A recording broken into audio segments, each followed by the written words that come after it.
TV ప్రేక్షకులకు శుభాభివందనములు. దేవి భాగవతంకి స్వాగతం, సుస్వాగతం. ఇక ఇంత ధర్మాన్ని పాటించాల్సినటువంటి త్రిలోకానికి అధిపతి అయినటువంటి ఆయనే రాక్షసుల కంట ఘోరంగా క్రూరంగా చేస్తే మళ్ళీ వీళ్ళందరూ కూడా ధర్మతత్పరులే, అందరూ ధర్మతత్పరులే. ద్రోణుడు గురువు, 10 మందికి ధర్మం చెప్పేటువంటి వారే, గురు స్థానాలలో ఉండేవారే. జగత్ రక్షకుడు, జగత్ పాలకుడే, కృష్ణ పరమాత్ముడుగా ఉండేటువంటి వారు కూడా. ఏమిటి ఇదంతా?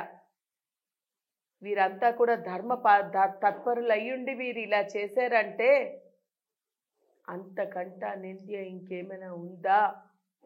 ఇంత నింద్యగా ప్రవర్తిస్తారా అనేటువంటి ప్రశ్న వచ్చింది జనమేజయుడికి.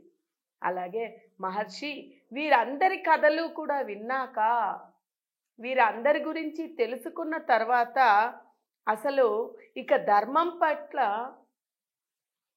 ఆసక్తి ఎవరికైనా ఉంటుందా? ఏమీ ఉండదు. ఎందుకంటే మన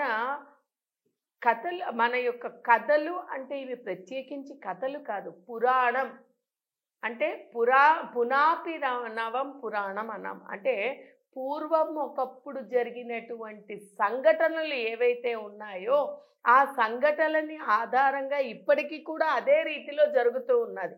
అంటే ఒకప్పుడు జరిగినటువంటి సంఘటన ఇది. పురాణంలో ఉండేదంతా కూడా ఒకప్పుడు ఇవన్నీ జరిగినటువంటి విషయాలు కాబట్టి ఇది మనం కథ అని కూడా చెప్పలేం. కాకపోతే వారి జీవితాల గురించి, వారి యొక్క జీవితంలో జరిగిన విషయాలని మనము అలనాడు చూడలేదు కాబట్టి దాన్ని కథలుగా చెప్పుకుంటున్నాం. అందుకనే జనమేజయుడు ఈ రకంగా సంబోధించాడు. ఈ జనులందరి యొక్క అంటే ఈ దేవతామూర్తులుగా ఉండేటువంటి, దేవతలుగా ఉండేటువంటి వీరి యొక్క కథలన్నీ కూడా వింటూ ఉంటే అసలు ధర్మం పట్ల అపేక్ష కూడా పోతోంది. ధర్మానికి అసలు ప్రమాణం ఏమిటి?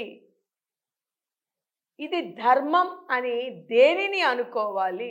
ఎలా నిశ్చయించుకోవాలి? ఇది ధర్మం, అది ధర్మం కాదు అని ఎలా నిశ్చయించుకోవాలి? ఏమి అర్థం కాని పరిస్థితి. మహానుభావ మహర్షి, నాకు ఈ వివరం తెలియపరచండి. అసలు మేము ఎవరిని ధర్మపరులుగా, ఎవరిని ఆదర్శంగా తీసుకుని వారిని అనుసరించాలి? ఎవరినైనా అనుసరించేటట్టుందా? ఏదీ లేదు. అందుకోసమని ఆయనకి సందేహం వచ్చి, నీవే నా యొక్క సందేహానికి నివృత్తి చేయి. దేనిని నేను, ఎవరిని మేము, నేను అనలేదు చూడండి.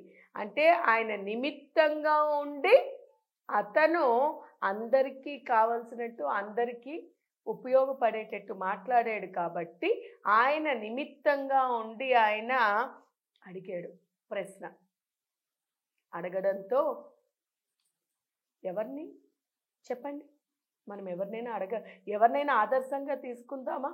గురువులుగా ఉండేటువంటి భీష్మ ద్రోణులని, కృపాచార్యులని, ఇటువంటి వారిని తీసుకుందామా అంటే వారు సైతం ధర్మాన్ని తప్పిన వారే. వారు ఒకరికి లోబడి వారు ధర్మాన్ని తప్పారు. ఇక కర్ణుడు వంటి వారిని తీసుకుందామా అంటే వారు కూడా ఒకరికి లోబడి, స్నేహం అనేటువంటి ఆ బంధానికి లోబడి వారు కూడా ధర్మం తప్పి అధర్మం చేశారు. ఇక ఎవరిని తీసుకోవాలి? కృష్ణ పరమాత్మని తీసుకుందామా అంటే కృష్ణ పరమాత్మ సైతం ఆనాడు వీరికి పాండవులకి వారు కూడా ఆయన ఒకరికి అండగా నిలిచి మోహితుడై ఆయన సైతం ధర్మం తప్పారు. ఇక ఎవరిని ఆదర్శంగా తీసుకోవాలి? ఎవరి బాటలో నడవాలి?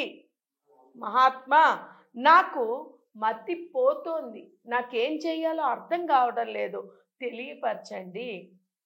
ఇదంతా కూడా మనకి ఆత్మీయులైనటువంటి వారు ఆప్తవాస్యం అంటే మనకి బాగా దగ్గరైనటువంటి ప్రేమపూరితమైనటువంటి మన అనేటువంటి వాళ్ళు గురించి చేసినట్టే అయితే అసలు ఇక్కడ ఆప్తుడు అనేటువంటి వాడు ఎవరు?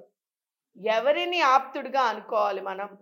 దేహదారి ప్రతి వాడు కూడా విషయాసక్తుడే కదా, ఏదో ఒక విషయానికి ఆసక్తుడయ్యే ఉన్నాడు కదా.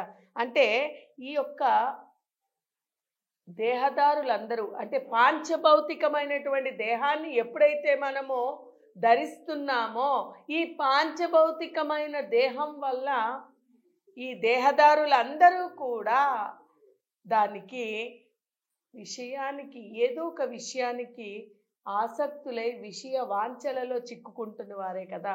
అలాగే వీరందరూ కూడా రాగసహితులే కదా.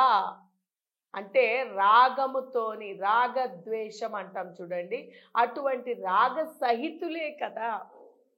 ఎలాగైతే పరమాత్మ నిరాకార నిర్గుణ చైతన్య స్వరూపమైనటువంటి పరమాత్మ, అది జగన్మాత అనుకోవచ్చు, పరమాత్ముడు అనుకోవచ్చు, పరమేశ్వరుడు అనుకోవచ్చు, ఏది తీసుకున్న నిరాకార నిర్గుణ చైతన్య స్వరూపంగా ఉండేటువంటి ఆయన ఒక్కడు మాత్రమే రాగరహితుడు, నిర్గుణుడు.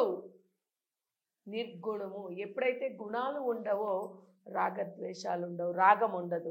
ఇటువంటి రాగం ఎప్పుడైతే రాగం ఉంటుందో ఈ రాగం వల్ల ద్వేషం పుడుతుంది. అంటే ఎప్పుడైతే ఒక వాంఛ వస్తుందో లేకపోతే ఒకరిపై ప్రేమ కలిగింది అంటే ఇంకొకరిపై ద్వేషం కలుగుతుంది. అంటే రాగము ద్వేషానికి కూడా కారణమవుతూ ఉంటుంది అక్కడ. అలాగే ఎప్పుడైతే ఈ యొక్క ఒకరి పట్ల ప్రేమ ఉంటుందో ఇంకొకరి పట్ల ప్రేమ ఉండదు, ద్వేషం కలుగుతూ ఉంటుంది. తన ప్రయోజనము తీరడము కోసము, తన ప్రయోజనము కోసము ఈ యొక్క దేహదారి జీవుడు ఎన్నెన్నో జరిపిస్తూ ఉన్నాడు. అంటే తన ప్రయోజనం కోసము కొందరిని ఇబ్బంది పెట్టచ్చు, కొందరిని ద్వేషిస్తూ ఉంటాడు. అలాగే కొందరి పట్ల రాగాన్ని చూపిస్తాడు, కొందరి పట్ల ద్వేషాన్ని చూపిస్తాడు. అలాగే ఈ యొక్క తన యొక్క ఇంద్రియాలని తన యొక్క సుఖాలని తీర్చుకోవడం కోసం కూడా ఏదో ఒక దాంట్లోని చిక్కుకుంటూ ఉంటాడు జీవుడు. ఇది ఎలా చేస్తున్నాడు అనేది మనం రాబోయే ఎపిసోడ్లో తెలుసుకుందాం. హరి ఓం తత్సత్.